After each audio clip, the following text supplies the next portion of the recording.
Абу Абдулла Нуъман ибн Башир радиаллаху анху риваят кылат. Мен Аллахтын элчиси саллаллаху алейхи ва салламдан мындай деп айтып жатканын уктум. Чындыгында адал нерселер белгилүү, арам нерселер да белгилүү. Ал эми ал экөөнүн ортосунда көпчүлүк адамдар билбеген күмөндүү нерселер бар. Ким ошондой күмөндүү нерселерден сактанса, анда ал динин жана абийирин таза сактаптыр. А кимде ким күмөндүү нерселерди кылган болсо, анда ал арам нерсени кылышы мүмкүн. Бул бирөөнүн корук жайынын жанында мал жайып жүргөн малчы сыяктуу. Ал малын карап турбаса, корук жайга кирип кетүүсү мүмкүн.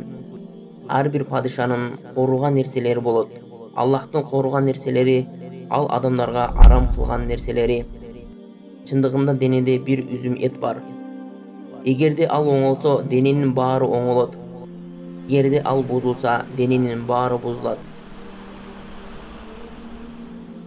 Албетте, ал бир үзүм эт жүрөк эмеспи?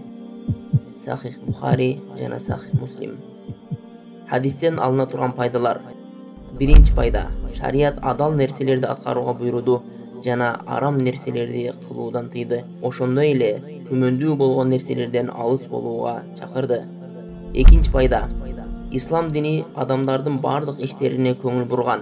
Шариятта адал нерселер белгилүү, арам нерселер да белгилүү.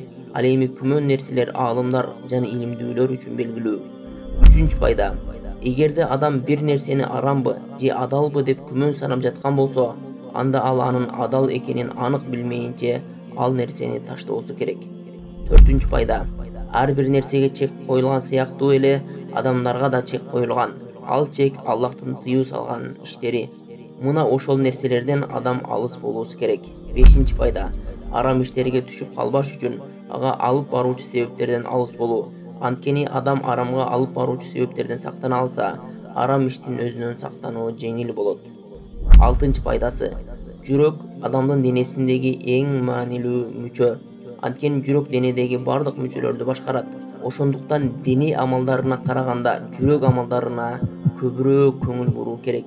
Ошондой эле кыямат күнү да адам жүрөгүндөгү нерселерден суралат.